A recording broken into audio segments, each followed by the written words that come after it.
Coucou tout le monde, petite vidéo parce que j'ai envie de vous parler d'une conversation que j'ai eue avec une super copine tantôt. Et je me suis rendu compte à quel point on se racontait des histoires qui font peur. Et comme c'est Halloween, ben voilà, je me suis dit cette circonstance. Pour ma part, j'ai une histoire qui fait peur dans la tête, c'est la peur d'être enfermée.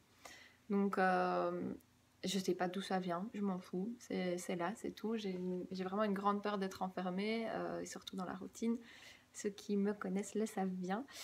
Euh, et du coup, ben, j'avais un ancien job où je me rappelle, j'arrivais au boulot et en mettant ce qu'on devait mettre pour travailler, j'avais l'impression de mettre un habit de prisonnier, quoi. Vraiment, en le mettant, en fermant la tirette, il y avait vraiment ce truc de me dire, j'ai l'impression d'aller en prison.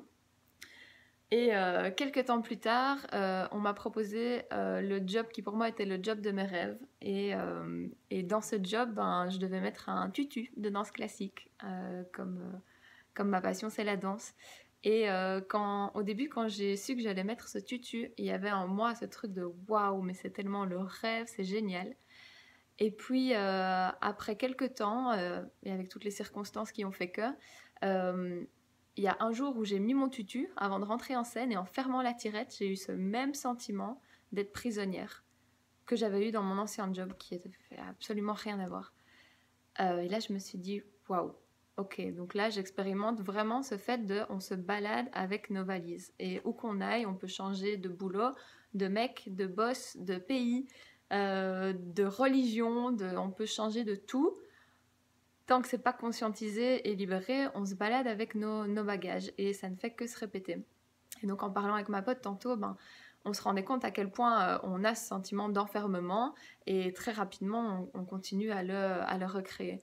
Et puis on peut avoir ça si c'est pas nous, notre peur c'est pas le sentiment d'enfermement, ça peut être avec la peur de l'abandon par hasard où ben, on va demander à notre mec qui nous prouve à quel point il nous aime, à quel point il est présent et en fait ce sera jamais assez. Enfin voilà, ça je dois pas vous le raconter, mais c'est jamais assez. Et en fait si on réfléchit, on est en train de lui dire que c'est lui qui est responsable de notre malheur, alors qu'en soi, avant d'être avec lui, on n'était pas forcément plus heureuse, plus épanouie, plus confiante en nous. Donc on a juste trouvé un nouvel élément externe pour dire c'est à cause de toi si je suis pas bien, c'est parce que tu fais pas assez attention à moi.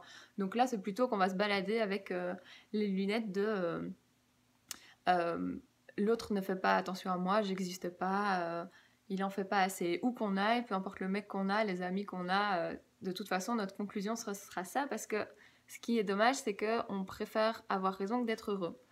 Donc on a notre personnage qui se raconte une histoire et parmi toutes les informations que la vie va nous donner, nous envoie, si c'est des milliards d'informations, ben nous on va en sélectionner peut-être 1 million et on va sélectionner les informations qui nous prouvent que notre personnage a raison. Donc si mon personnage me raconte que je vais être enfermée, que les gens, que les situations essayent de m'enfermer, je vais avoir des preuves tout le temps dans ma vie que c'est le cas. Pareil, si mon personnage dit que de toute façon on finit toujours par m'abandonner, je vais avoir des preuves qu'on finit toujours par m'abandonner. Et en fait, on est en train de créer notre grande pièce de théâtre. Et pour nous corroborer, se dire qu'on a raison, on cherche inconsciemment les acteurs parfaits. Et puis après, on crie au scandale, mais comment tu peux me faire ça, mais c'est dégueulasse, etc. Alors qu'en soi, on a créé cette pièce de théâtre. Et voilà, pendant ce temps-là, il y en a juste un qui se nourrit et qui est content, c'est notre personnage, qui se dit, tu vois, j'avais raison. Voilà, j'avais juste envie de vous partager ça. Et puis, on continuera les autres jours dans ce thème-là. Gros bisous!